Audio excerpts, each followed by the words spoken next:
Voici ce que cela signifie. Si vous voyez un enfant avec un petit cœur dessiné sur le poignet. Dans le monde, beaucoup de personnes souffrent de problèmes de santé que l'on ne peut pas voir. Même si ces personnes ont 2 bras, 2 jambes et qu'elles tiennent debout, cela ne veut pas forcément dire qu'elles ne souffrent pas. Ces problèmes peuvent être invisibles, mais bien présents, par exemple au niveau des articulations du cœur ou des organes digestifs. Mais cette souffrance peut aussi être mentale, qu'il s'agisse de dépression, de stress, d'anxiété, de burn-out ou encore d'un deuil. La souffrance n'est pas visible, mais elle existe bel et bien. Malheureusement, ces personnes ne se promènent pas avec une pancarte indiquant qu'ils sont malades ou qu'ils souffrent. Et pour les autres, il est souvent compliqué de comprendre cette souffrance ou de faire preuve de compassion. Nous allons voir aujourd'hui ce que cela signifie si vous voyez un jour un enfant avec un petit cœur dessiné sur le poignet. Une femme du nom de Lise et Patron gère un blog dans lequel elle parle de sa vie. Elle parle de tout, sans filtre, y compris de sa vie de famille et ses inquiétudes en tant que mère d'un petit garçon. Récemment, l'un de ses articles a attiré l'attention de bon nombre de ses abonnés, qui sont majoritairement des mamans. Dans cet article devenu viral, Lise parlait de son fils Lucas et elle expliquait pourquoi elle avait décidé de dessiner un petit cœur sur son poignet. Cette histoire a ému beaucoup d'internautes à travers le monde et vous verrez que l'on comprend facilement pourquoi Lise est une femme pour qui la souffrance mentale est familière.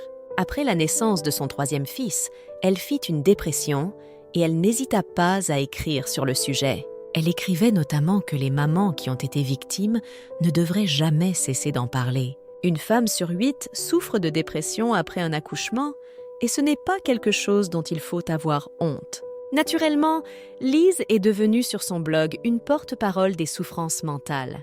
Et lorsque son fils Lucas a commencé à éprouver de l'anxiété, elle en parla également sur son blog. Elle raconta qu'au départ, elle pensait que cela serait quelque chose de passager, que Luda finirait certainement par ne plus te ressentir dès que les vacances de Noël auraient lieu.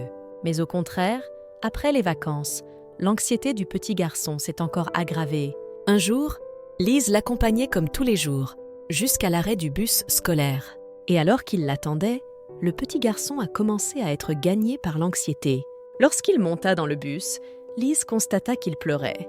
Cela lui brisa le cœur. Elle savait qu'elle devait absolument faire quelque chose. C'est à ce moment-là qu'elle a eu une idée.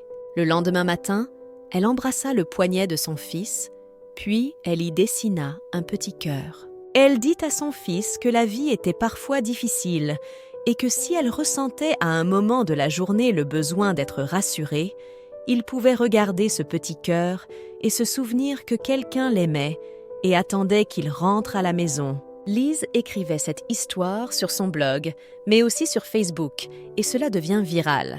Elle savait bien que cette solution ne guérirait pas son fils, mais cela lui permettait au moins de traverser les difficiles épreuves de la vie.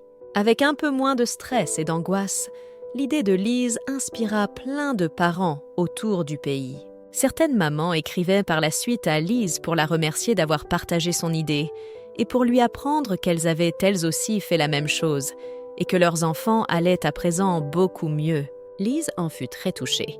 Elle n'est cependant pas la seule maman à avoir eu cette idée. Au Royaume-Uni, une autre mère du nom de Louise Mallet a pensé à la même chose à peu près au même moment. Son fils, et lui aussi, avait de l'anxiété. Pour l'aider, elle avait dessiné 4 cœurs sur chacune de leurs 2 mains. À tous les 2, elle lui avait expliqué que si elle pressait ces 2 cœurs l'un contre l'autre, cela lui permettrait d'envoyer un câlin virtuel à sa maman de côté. Louise faisait la même chose en rentrant de l'école. Son fils lui avait dit qu'il avait pressé ses cœurs très longtemps l'un contre l'autre et que grâce à cela, il n'avait pas pleuré. Il est très bénéfique pour les enfants de se souvenir que quelqu'un les aime.